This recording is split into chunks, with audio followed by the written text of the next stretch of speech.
Ayun guys, nasa Lamert po tayo. Guys, mga naliligo din doon sa likod. So, pero ako, I'm not going to swim because it's too late. They were close maybe 7 and so kakarating ko lang dito.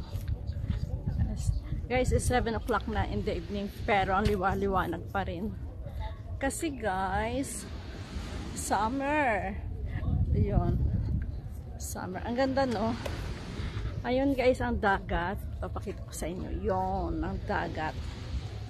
So ganun, dito babalik ako doon kasi gusto ko sa main road tayo dadaan.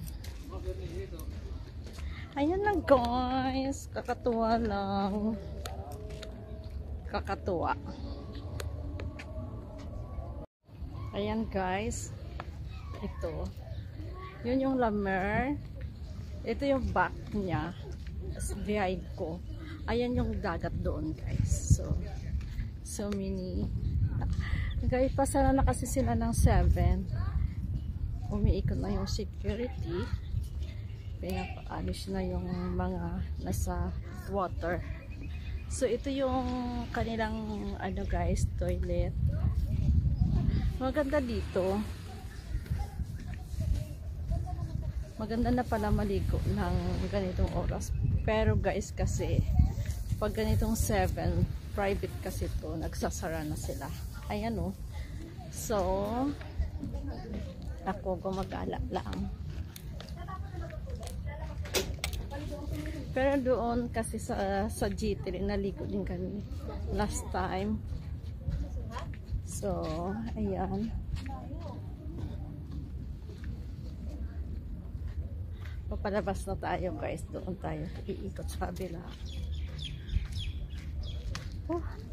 Mainit kahit 7 o'clock ng gabi guys, sobrang init pa rin. Ayan oh, ito guys yung mga shop, dahil summer nag-close sila kasi wala namang masyadong naggala dito pag ganitong sobrang init. So malapit na sila mag-open for temporary ata lang to. Ayan guys, diba ang gaganda, ang daming shop dito, marami kang mabibilhan kasi dahil summer guys, nagre-renovate yung iba, ang dami nilang ginagawa sa buhay. Ayan,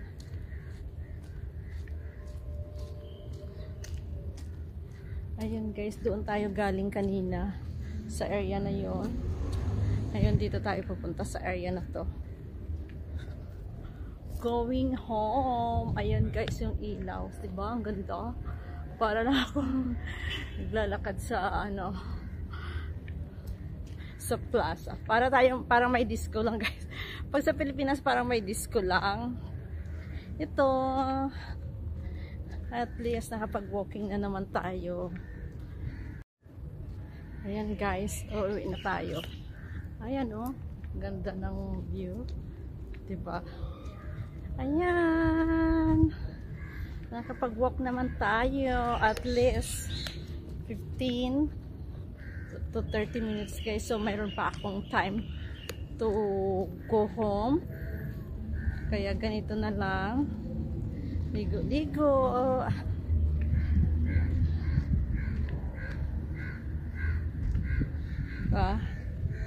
Ayan, maganda dito. Magpipicture muna tayo guys. Ayan guys, ito siya yung malaking bus nila pag may mga concert guys. Ito oh, si ang laki-laki diba? Ayun, may swing. Ayan, lalakad na tayo, we are going to exit. Uuwi na nga tayo guys, tama na yung lakad, masyado na tayong payat and sexy. So okay.